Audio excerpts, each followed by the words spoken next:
শুভ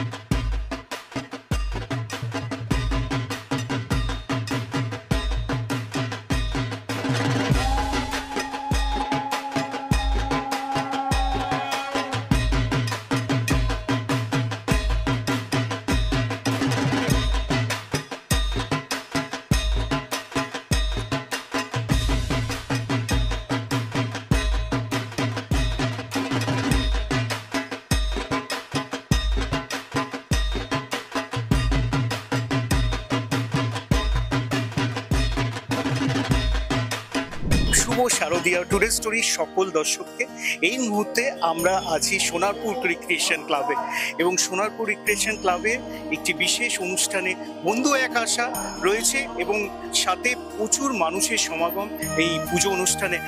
today স্টোরিও আছে এবং আমরা কথা বলে নেব বিশিষ্ট জনেদের সাথে এবং ক্লাবের কর্মকর্তাদের সাথে।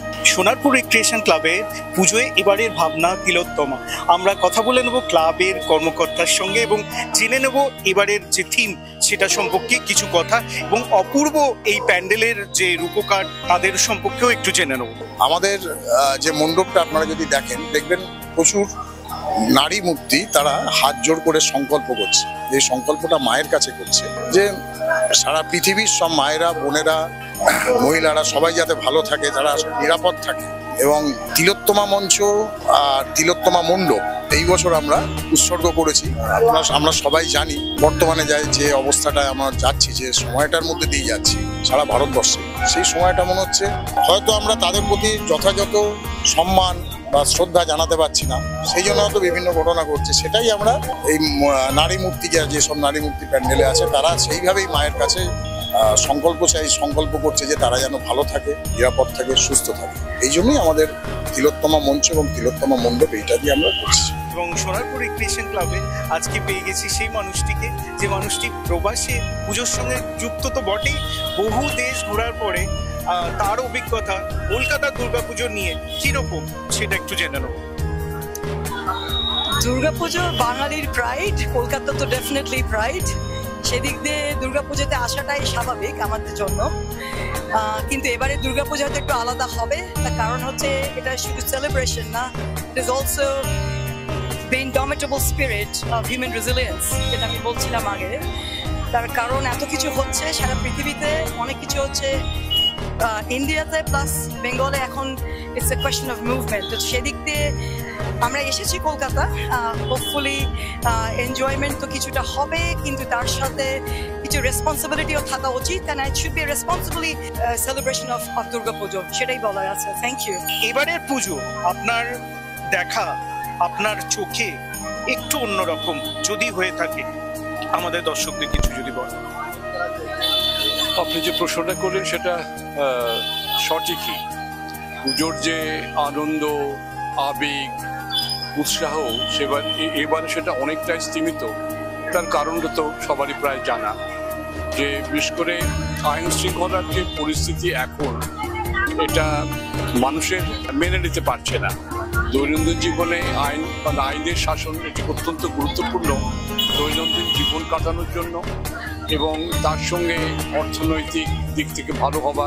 তবে দুর্ভাগ্য যে, তবে একটা কথাই বলি, সংবাদ মাধ্যমকে আমার আন্তরিক ধন্যবাদ যে তাদের বেশ কিছু সংবাদ মাধ্যমের আন্তরিক চেষ্টার জন্যই যে দুর্বল দিক প্রশাসনিক এবং আমাদের বিভিন্ন সেটা তুলে ধরা হয়েছে বিভিন্ন সমস্ত মানুষের মধ্যে, তাদের মত মানুষের জানতে পারছে। এটাই হয়তো আগামী দিনের আরেকটু সমস্ত মানুষের সুস্থ জীবনের জন্য এটা অনেকটাই কার্যকরী হবে বলে আমি নিশ্চিত। শুধুমাত্র একটি ক্লাবের দায়িত্বের মধ্যে পড়ে না যে সারা বছরে একটি পূজা উৎসব সংগঠিত করা, তার সঙ্গে সঙ্গে কিছু সামাজিক দায়িত্ব থাকে, যে সারা বছর ধরে কিছু সামাজিক উন্নয়নের বা কর্মসূচি ওনারা পালন করেন, যেটি হয়তো আমাদের সমাজের জন্য ভীষণ রকম দরকারি। সেই তার মধ্যে দিয়ে মানুষের কাছে পৌঁছাচ্ছেন, মানুষের সেবা কার্যে ওনারা ব্রতী হচ্ছেন। এটি তো খুবই আনন্দের। এটি শুনে দেখে আমাদের ভালো লাগছে। আমি তো প্রায় 40 বছর ধরে বাংলায় আছি এবং আমি এটা দেখেছি নিজে, যে আমাদের এখানে যে কোনো উৎসব হলেই কিন্তু সমাজের সমস্ত বর্গের লোকেরাই কিন্তু তাতে অংশগ্রহণ করেন এবং এটা পুরনো ঐতিহ্য বাংলার। তো সেই ঐতিহ্যর মতনই এবারও পুজো হচ্ছে। হয়তো কিছু এমন দু একটা ঘটনা ঘটেছে যার ফলে মেজাজটা একটু অন্যরকম অনেকটাই, কিন্তু তা হলেও আমার মনে হয় যে সবাই মিলে আমরা উৎসব পালন করছি এবং এটা খুব ভালো দিক, এটা হওয়া উচিত। আমি ক্লাবের কর্মকর্তাদের কাছে কৃতজ্ঞ যে তারা আমাকে ইনভাইট করেছেন। I am thankful, thank you so much. আসলে এই যে 14ই আগস্ট মধ্যরাত থেকে যে রাত দখল হচ্ছে, এই যে এতজন লোক রাত্রে পুজো দেখবে, মানে মায়ের কাছে যাবে আর কি, মার আরাধনা করবে, নারী শক্তির আরাধনা করবে, সেটাও কিন্তু সেই রাত দখলেরই একটা কিন্তু পার্ট। সব জিনিসকে তো আমি একটা দুঃখ ভাব নিয়ে করা উচিত না। এটা উৎসবের নেচারে যদি আমি করি, যেমন আমরা পরিবেশে উৎসব করি পরিবেশের রক্ষার জন্য, এই যে আমি রাত দখলের যে একটা রাত দখল এবং উৎসব এবং নারী শক্তির আরাধনা, এই তিনটেকে যদি আমি মিলিয়ে দিতে পারি, তাহলে আমাদের এবার দুর্গাপুজো কিন্তু খুব সাকসেস হয়। যারা এই উৎসব বয়কট করো বলছেন, তাদের সঙ্গে আমার এই একটা ব্যাপারে কিন্তু আমার অমিল আছে। তাছাড়া এখানে মঞ্চটার নামও তিলোত্তমা, যে পুজোর থিমও তিলোত্তমা, সেইটা কিন্তু সব এখনকার এই যে পরিস্থিতির সঙ্গে সব কিন্তু মিলেমিশে একাকার হয়ে গেছে।